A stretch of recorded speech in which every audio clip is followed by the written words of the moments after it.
Bismillahirrahmanirrahim. Assalamualaikum warahmatullahi wabarakatuh.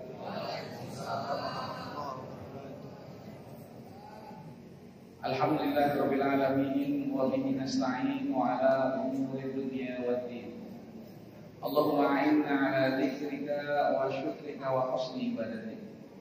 Allahumma innaka 'afuwwun karimun tuhibbul 'afwa fa'fu 'anna.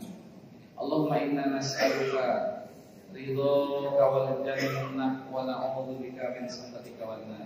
Amin ya rabbal alamin. Kita bersyukur kepada Allah Subhanahu wa taala atas karunia yang begitu besar dan kasih sayangnya yang begitu luas, sehingga hari ini kita bisa berkumpul,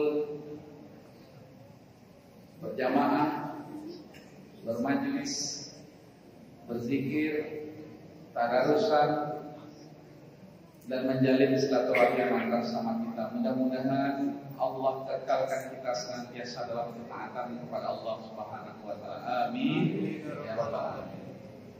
Yang kedua, mari kita menyampaikan shalawat dan salam kepada baginda Nabi kita Muhammad sallallahu alaihi wasallam dengan mengucapkan Allahumma shalli ala sayyidina Muhammad wa ala ali sayyidina Muhammad. Assalamu alayka ya Rasulullah.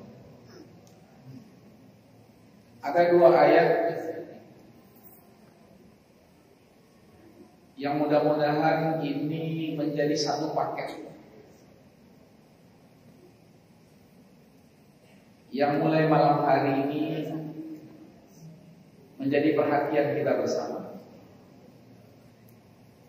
Yang pertama ayat 185 Al-Baqarah. Yang kedua ayat 37 surat Al-Hajj. Ini satu paket. Di ayat 185 surah Al-Baqarah, dan saya mengambil dari di akhir ayat tersebut, Allah Subhanahu wa taala berfirman, "Walitukmilul 'iddata walitukabbirullaha 'ala ma hadakum wa la'allakum tashkurun." Ayatnya agak sedikit panjang, tapi di akhir ayat itu Allah katakan, dan agar kalian sempurnakan bilangan puasa, dan agar kalian senantiasa bertakbir mengagungkan Allah. Walitukmilul 'iddata walitukabbirullah, dan senantiasa bertakbir mengagungkan Allah. Wala'allakum tashkurun, agar kemudian kalian menjadi orang-orang yang pandai bersyukur.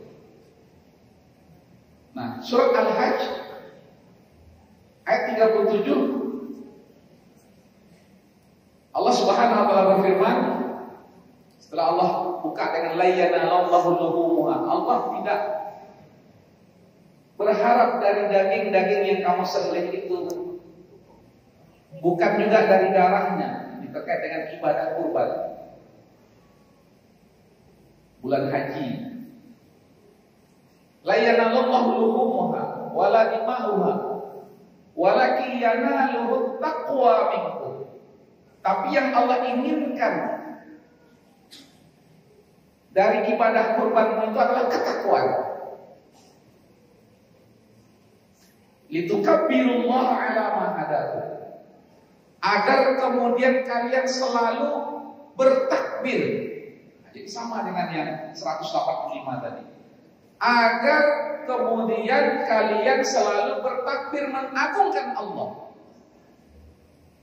Litukabbirullaha 'ala ma hadakum, atas hidayah yang Allah berikan kepada kalian. Kemudian Allah tutup dengan kalimat wa basyiril muhsinin, dan berilah berita gembira kepada orang-orang yang berbuat ihsan. Ini menarik, Pak. Banyak ulama kita mengungkapkan ini satu paket. Paket 30 hari dengan paket 70 hari berikutnya. Nah, inilah yang namanya paket 100 hari. paket langit 100 hari. Paket yang pertama yang kita kenal dengan paket Ramadan. Maka 30 hari kita menggenapkan atau 1 bulan kita berikhtiar di bulan Ramadan ini, maka kita kembali ke fitrah. Dan itu disebut Allah dengan orang-orang yang pandai bersyukur. Itu modal utama. Tapi yang mengangkat derajat seseorang, yang membuatnya istiqomah, dia harus memenuhi paket yang berikutnya 70 hari, yaitu bulan Syawal, Zulqa'dah, dan 10 hari pertama bulan Zulhijjah. Nah, itu dia paket 70 hari. Sehingga kemudian Allah katakan, ya, Allah tidak berharap dari ini puncaknya ini, yaitu adalah melaksanakan ibadah kurban. Maka Allah katakan, Allah tidak menginginkan, tidak berharap dari dagingnya, dari darahnya, tapi yang Allah inginkan dari pengorbanan itu adalah ketakwaan. Berarti sama dengan puasa, kan? Puasa diperintahkan kemudian agar kalian menjadi orang-orang bertakwa. Lihat 183-nya, lihat 185 di akhirnya Allah katakan agar kalian sempurnakan bilangan puasanya, yaitu 1 bulan, sehingga kemudian kalian ini sudah terbiasa mengagungkan Allah, bertakbir kepada Allah, dan itulah hidayah Allah agar kalian menjadi orang-orang yang pandai bersyukur. Tapi begitu kemudian kita sempurnakan dengan 70 hari yang berikutnya, itu tadi Syawal, Zulqa'dah, Zulhijjah. Maka kemudian Allah katakan, ya, agar kalian bertakbir mengagungkan Allah, sama dengan yang 185 tadi, ya. Tapi kemudian Allah katakan, wa basyir, berikanlah berita gembira, kabar gembira kepada orang-orang yang berbuat ihsan. Ihsan itu artinya apa? Nah, Rasulullah SAW menjelaskan, langsung dijelaskan dari Rasulullah, ihsan itu adalah at-ta'budallah. Kalian menyembah Allah, beribadah kepada Allah, ka'annaka tarahu, seolah-olah betul-betul kita melihat Allah. Ka'annaka, kita nggak bisa melihat Allah, tapi seolah-olah kita seperti melihat Allah. Seperti saya berhadapan dengan bapak yang ganteng ini, berhadapan dengan kamera aja udah grogi, apalagi dengan orang ganteng seperti ini. Jamaah-jamaah yang soleh solihah ini kan, ya, karena kata roh seolah-olah engkau melihat. Berbeda kalau di hadapan cermin sendiri dengan di hadapan orang banyak kayak gini, beda. Karena kata roh seolah-olah engkau melihat Allah, apalagi ini yang menciptakan kita, pencipta langit dan bumi, yang memelihara kita, yang melindungi kita, yang beri rezeki kita, yang pengasih penyayang pada kita, masya Allah, yang menyembuhkan kita, yang menghidupkan, yang mematikan. Maka karena kata roh seolah-olah engkau melihat dia. Tapi minimal ketika kita susah sekali untuk sampai kepada makom seolah-olah melihat Allah, maka kata Rasulullah, fa illam takun tarahu fa innahu yaraka. Tak sanggup kamu sampai ke level seolah-olah melihat Allah, maka yakinkan dirimu Allah melihat. Sudah putus tadi. Sehingga ulama mengatakan ada makom syukur ini tinggi, tapi ada makom ihsan ini lebih tinggi. Makom syukur ini dengan 30 hari, makom ihsan ini dengan 70 hari. Nah, inilah satu paket itu. Nah, tapi yang membedakannya itu, ya, kalau paket puasanya di bulan suci Ramadan ini wajib, karena dia mengembalikan seorang kepada fitrah, karena ada pengendalian diri. Adapun paket 70 hari ini puasanya sudah sunnah, tapi Arafahnya ada Arafahnya di situ. Ada 10 hari di akhir Ramadan. Nah, ini jangan dilepas. Tapi ada 10 hari di akhir paket 70 hari itu, ada namanya 10 hari pertama bulan Dzulhijjah. Ini berkaitan, Pak. Maka tidak bisa habis Ramadan selesai, tidak ada.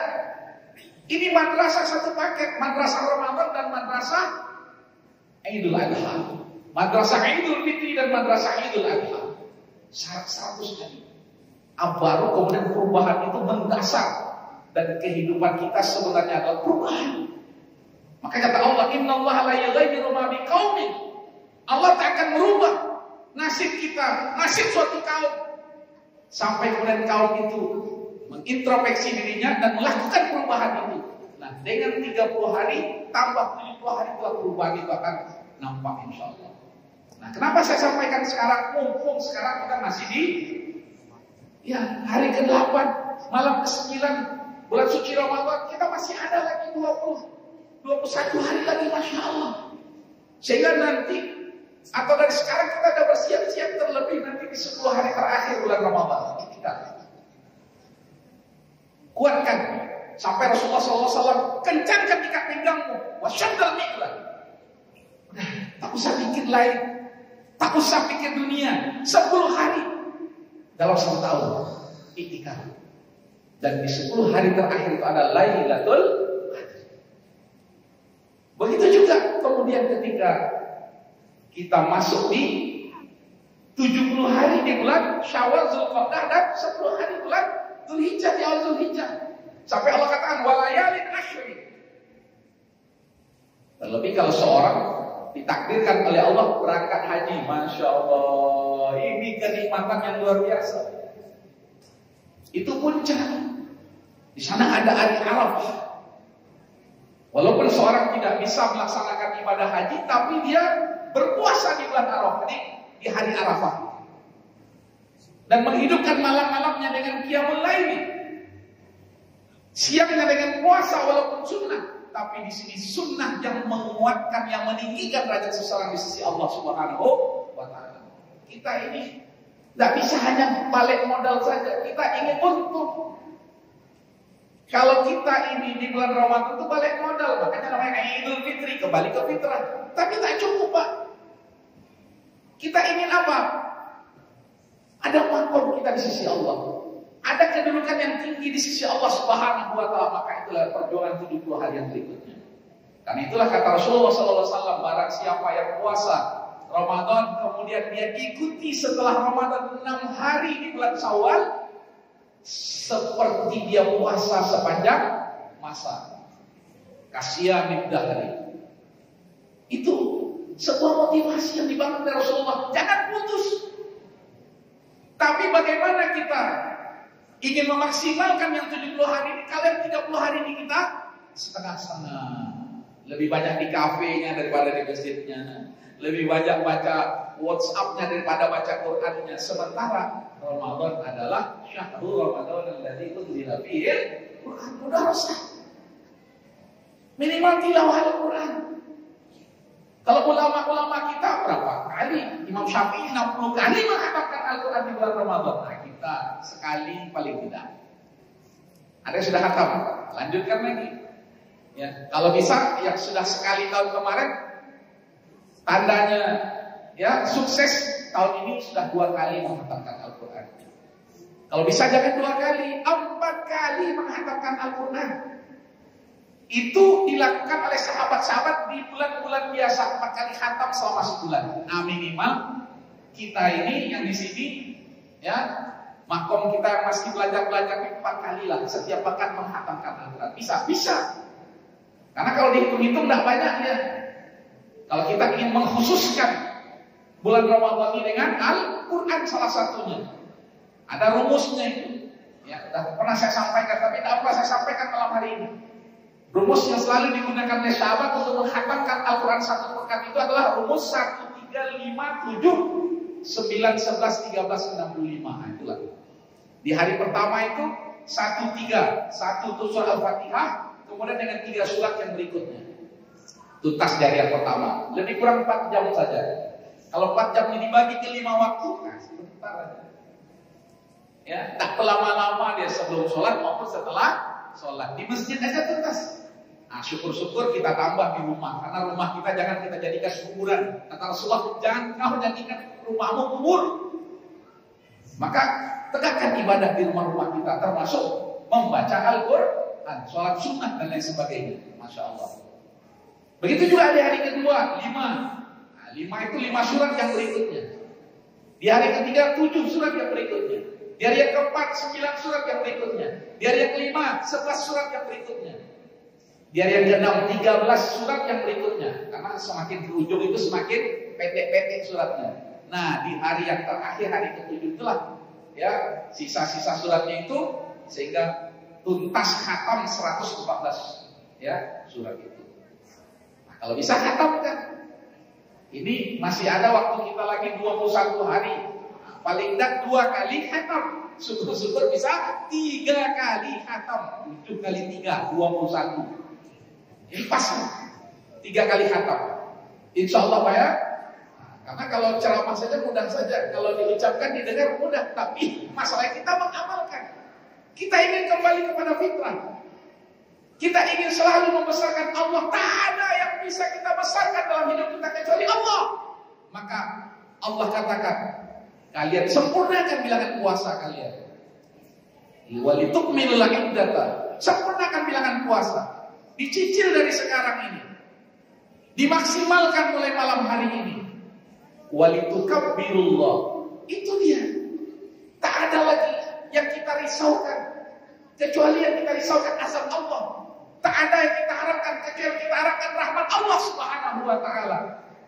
Karena itulah kemudian dengan puasa kita, dengan qiyam kita, dengan tarawih kita, dengan tadarus kita, dengan kebaikan kita, infak sedekah kita, banyak peluang-peluang yang luar biasa di bulan Ramadan ini. Sampai kemudian memberikan makan ketika berbuka, memberikan makan ketika sahur, macam-macam acaranya, sahur on the road. Silakan aja.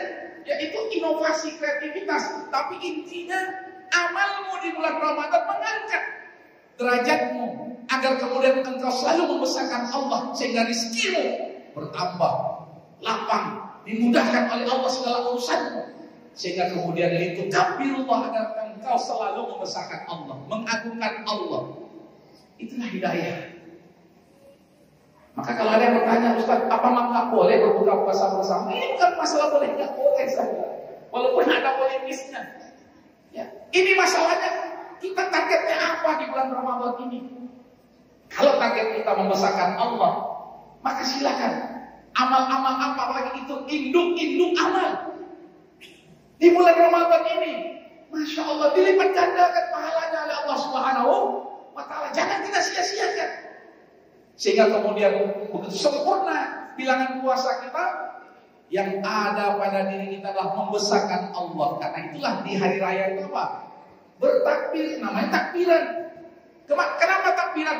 Karena membesarkan Allah itu sudah menjadi apa? Urat nadi kita, nafas kita. Litukabirullah. Litukabirullah artinya apa? Sudah menjadi kebiasaan. Dia ritual betul, tapi dia juga akhlak seorang muslim membesarkan Allah.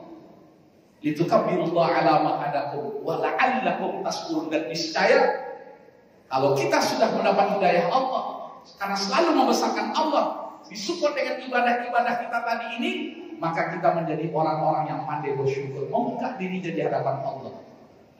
Kemudian ditambahlah dengan ibadah-ibadah, walaupun itu sudah menjadi sunnah. Tidak wajib seperti Ramadan puasa 6 hari, puasa Senin Kemisnya di bulan Syawal, Dzulqa'dah. Kemudian ya memperbanyak puasa, apalagi di awal-awal bulan Zulhijjah sampai tanggal 9-nya. Jadi bukan puasa tanggal 9 saja di Zulhijjah itu, tapi di awal-awal Zulhijjah itu sudah mulai kita berpuasa. Seperti kita membiasakan puasa di Senin Kamisnya atau dengan puasa Daudnya. Ya. Jadi tidak hanya puasa 6, tapi puasa Daud yang kita lakukan. Sebaik-baiknya puasa, kata Rasulullah, puasa Daud. Setelah puasa wajib, 1 hari puasa, 1 hari tidak, sampai kemudian hari Arafah. Kemudian kita apa? Menguatkan niat kita, nawaitu kita untuk berkurban. Berkurban, itulah puncak dari 100 hari, itu adalah pengorbanan. Walaupun hukumnya sunnah, tapi kalau orang sudah ya imannya benar, ibadahnya sesuai dengan tuntunan Rasulullah, ada mujahadahnya, kenikmatannya walaupun itu sunnah, maka akan dia lakukan itu. Tak perlu lagi dihimbau-himbau oleh pengurus masjid. Ayo siapa yang mau kurban, ya Sampai-sampai orang kita ini disiasati, dicicil, ada julo-julo berkurban dan lain sebagainya. Tapi tak apalah, itu untuk membiasakan kita. Tapi sesungguhnya ini adalah menjadi puncak dari satu paket kehidupan kita dalam 1 tahun yang menggaransi sisa kehidupan kita yang berikutnya. Nah, makanya Allah tutup dengan kalimat dalam surat Al-Hasr ayat 37. Allah tutup dengan apa? Ya, walitukabbirullaha ala ma hadakum wa basyiril muhsinin. Orang kalau sudah sampai derajatnya ihsan artinya apa? Muraqabatullah. Tak ada lagi kecuali Allah dalam hidupnya. Maka siapa orang yang tidak dimudahkan urusannya kalau dia bersama Allah Subhanahu wa taala? Maka ketika Allah katakan, "Wa may yattaqillaha yaj'al lahu makhrajan." Kalau orang sudah bertakwa kepada Allah, maka apa yang menjadi masalah dalam hidupnya, Allah akan datangkan solusinya. Wa yarzuqhu min haitsu la yahtasib, maka mudah saja bagi Allah untuk memberikan rezeki dari arah, dari cara-cara yang Allah Maha tahu bagaimana cara Allah membagikan rezeki itu. Ini saja barangkali yang dapat saya sampaikan. Lebih kurangnya saya mohon dimaafkan. Wassalamualaikum warahmatullahi wabarakatuh.